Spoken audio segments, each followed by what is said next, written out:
হরে কৃষ্ণ বন্ধুরা, আশা করছি আপনারা সবাই ভালো আছেন আর আমরাও খুব ভালো আছি। তো প্রথমেই আজকে আপনাদের ধন্যবাদ জানাবো, কারণ আমার আগের ভিডিওগুলোতে আপনারা অনেকেই অনেক ভালোবাসা দিয়েছেন, সেজন্য তো সবাইকে তার জন্য থ্যাংক ইউ। আর আপনারা এভাবেই আমার পাশে থাকুন। তো আমিও চেষ্টা করছি সেই জন্য পুরো 24 ঘন্টার মধ্যে যতটুকু টাইম পাই আপনাদের সামনে আমার পুরো দিনচর্যাটি তুলে ধরার। পুরোটা তো আর সম্ভব হয় না, তাই যেটুকু পারি সেটুকুই চেষ্টা করছি। তো নিত্যদিনের মতো সকাল সকাল পুজো সেরে নিয়েছি। আর আজ যেহেতু চকলেট ডে, তাই আমার গপুকে আমি চকলেট দিয়েছিলাম প্রসাদে, আর একটু পরে ফল দিয়ে দেব। তো পুজো হয়ে যাওয়ার পর আমি চলে এলাম কিচেনে। তো আগের দিন রাত্রেই আমার খুব চাউমিন খেতে ইচ্ছে করছিল, তবে কোনো রকম কিন্তু ভেজ হাক্কা নুডলস না, সেই টিফিনে যেরকম ছোটোতে মা বানিয়ে দিত, আলু ভাজা দিয়ে আর একটু তার ওপর বাদাম ভাজা দিয়ে আর তার সাথে ওপরে একটু শশা কুচি, ঠিক সেই রকমই। তবে এখানে আমি একটু গাজরটা অ্যাড করেছি, কারণ গাজর খেতে আমার সত্যি খুব ভালো লাগে।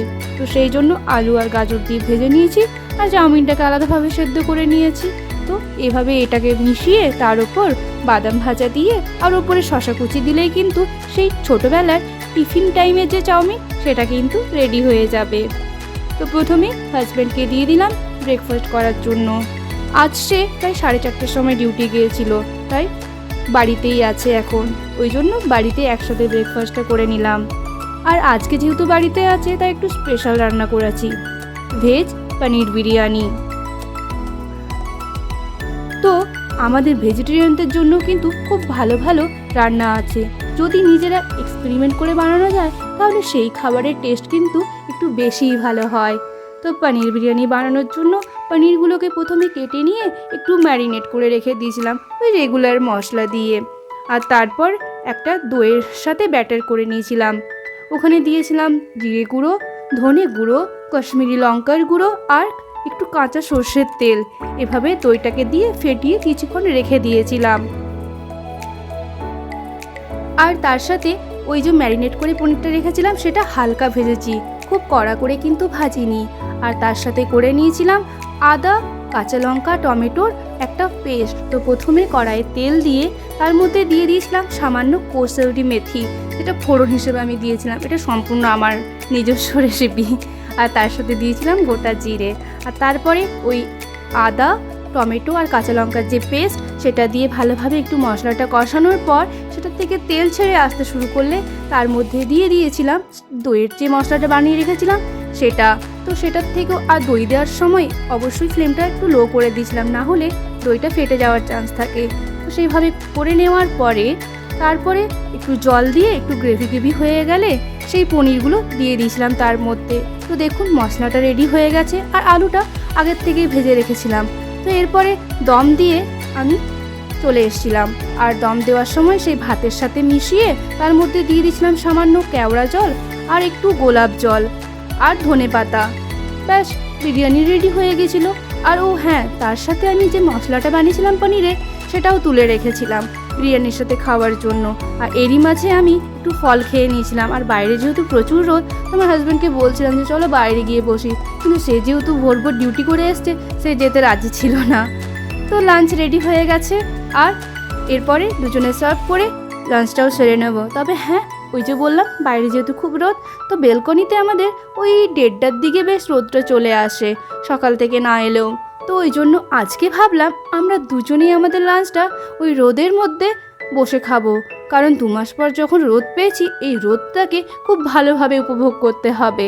আর ও যেহেতু বাড়িতে আছে, তো লাঞ্চটাও তাড়াতাড়ি হয়ে যাচ্ছে। তো সেই জন্য এটাই দুজন মিলে ডিসাইড করলাম। তো সেই অনুযায়ী তো এবার আমরা লাঞ্চটা বাইরেই সেরে নেবো বেলকনিতে। বসতে দাও, দেখো বসবে কি? আরে চলো বসি।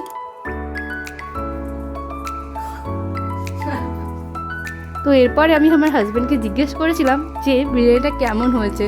তো ওর রিয়াকশানটা দেখুন, সারাদিন কিন্তু এরকমই মজা করতে থাকে। আর ওর বাংলা যে কী অসাধারণ, সেটা যারা ওর সাথে কথা বলেছে তারাই জানে। আমরা লাঞ্চটা এভাবেই সারবো।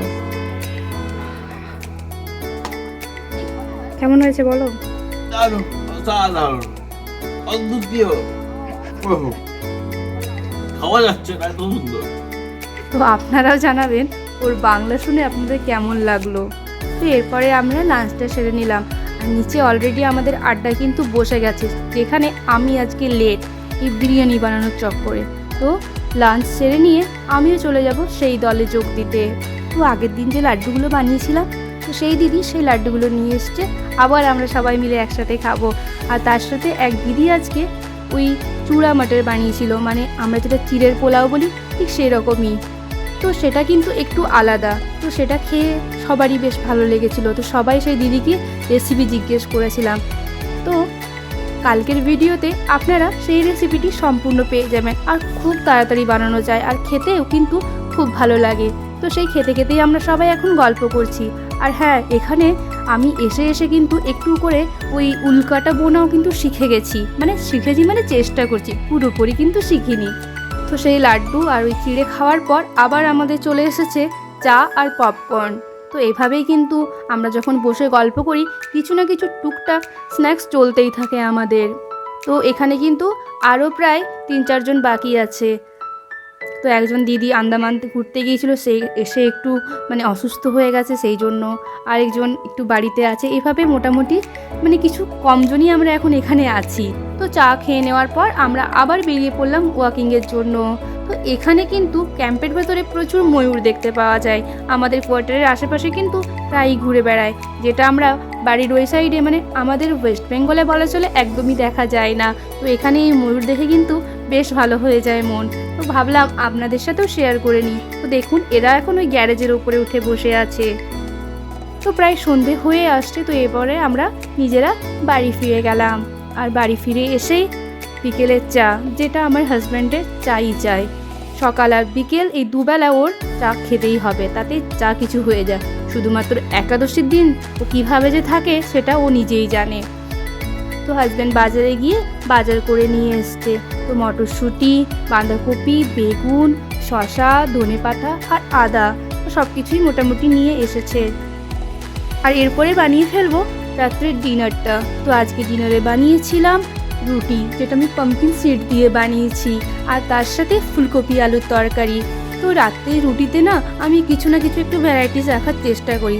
নর্মাল রুটিও বানাই, এরকম না যে নর্মাল রুটি বানাই না, কিন্তু মাঝে মাঝে চেষ্টা করি যদি একটু অন্যভাবে খাওয়া যায়। যেহেতু ভেজিটেরিয়ান, তাই চেষ্টা করি কিছু না কিছু শাক বা কোনো সিড এসব দিয়ে। তো আজকে আমি বানিয়েছি সেই পাম্পকিন সিড দিয়ে রুটি আর ফুলকপি আলুর কষা। তো রাত্রের ডিনারও আমার রেডি হয়ে গেছে। তো আজকে যদি আপনাদের আমার এই ভিডিওটি ভালো লেগে থাকে, তাহলে অবশ্যই আমার চ্যানেলটিকে সাবস্ক্রাইব করবেন, আর লাইক, শেয়ার, কমেন্ট করবেন, আর ফেসবুকেও পেজটিকে ফলো করবেন। হরে কৃষ্ণ বন্ধুরা, ধন্যবাদ। সুস্থ থাকবেন, ভালো থাকবেন।